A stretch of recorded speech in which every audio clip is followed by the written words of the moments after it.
इस छोटे से वीडियो में आज हम बात करने जा रहे हैं एरिया वेक्टर के बारे में। बहुत लोगों का ये कंफ्यूजन होता है कि एरिया तो जो है वो एक स्केलर क्वांटिटी है, पर यहाँ हम बात कर रहे हैं एरिया वेक्टर के बारे में।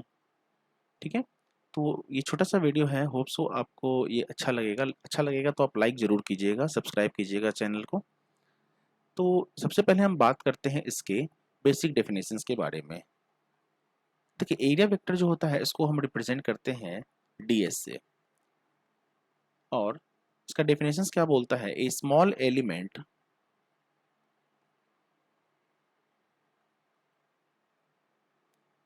Of area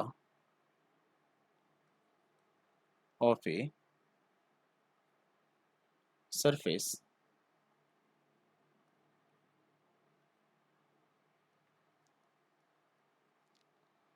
enclosing a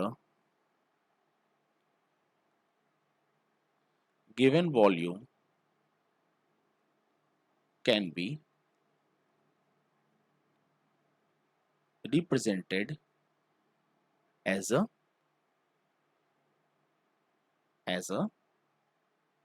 vector.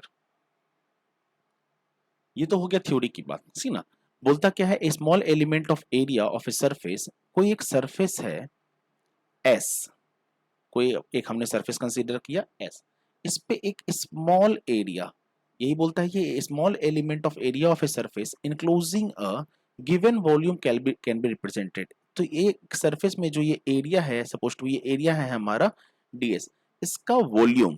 सी ना, अब देखिए वॉल्यूम हम निकालने के लिए कभी भी इसका लेंथ ब्रेथ का क्या करेंगे? क्रॉस प्रोडक्ट करेंगे, और क्रॉस प्रोडक्ट ऑफ लेंथ और ब्रेथ वो क्या हो जाएगा? हमारा एरिया हो जाएगा। सी ना, जो कि इसके क्या होगा? परपेंडिकुलर होगा, डेट इज की ds। सी ना, ठीक है। तो एक तरीके से हम बोल सकते हैं कि एरिया जो है क्या है? एक वेक्टर क्वांटिटी है, और ds इक्वल टू क्या हो जाएगा? यहाँ पे ds जो है इसका एरिया वेक्टर ds, ये क्या हो जाएगा? मैग्नीट्यूड ऑफ ds इनटू उसका यूनिट वेक्टर n कैप। ठीक है, इसको थोड़ा हम और क्लियर करते हैं। ठीक है, मान लिया हमने एक विंडो कंसीडर किया। सी ना, एक वॉल है, इस वॉल पे एक विंडो कंसीडर किया। ठीक है ना, इस वॉल का जो सरफेस एरिया है वो s है। ठीक है, और इसका जो विंडो है ये विंडो जो है वो हमारा, इसका एरिया जो है वो ds है। ठीक है, तो ये जो वॉल है, ये वॉल हमारा यहाँ पे एक स्केलर क्वांटिटी कहलाएगा। पर अगर हम इस विंडो की बात करें तो इस विंडो में जो है वो विंड फ्लो हो रहा है, मतलब कि हवा का फ्लो हो रहा है, और वो जो होगा वो इस विंडो के जस्ट क्या होगा? परपेंडिकुलर होगा। सी ना, वो जो हवा का डायरेक्शन होगा वो इस विंडो के जस्ट परपेंडिकुलर होगा। तो यहाँ पे जो इसका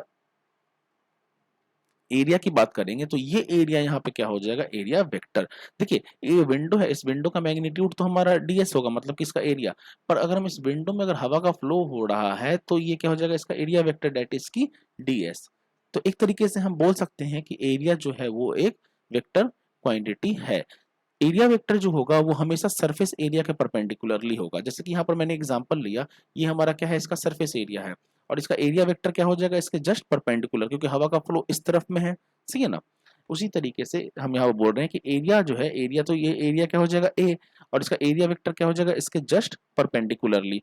मान लिया एक पाइप है, एक पाइप है, अब इस पाइप का यहाँ पे क्या है? ये एरिया है एग्जैक्टली। सही ना, इस पाइप का ये एरिया है, इसमें से वाटर का फ्लो हो रहा है, उसका डायरेक्शन क्या होगा? इस एरिया के जस्ट परपेंडिकुलरली। सी ना, ये जो पाइप का जो सरफेस एरिया है, इसके जस्ट परपेंडिकुलरली क्या हो जाएगा? उसका एरिया वेक्टर। ठीक है ना, तो एक तरीके से हम बोल सकते हैं कि एरिया जो है वो एक वेक्टर क्वांटिटी है। होप सो आपको ये छोटा सा वीडियो है, आपको ये समझ आया होगा। ठीक है, थैंक यू।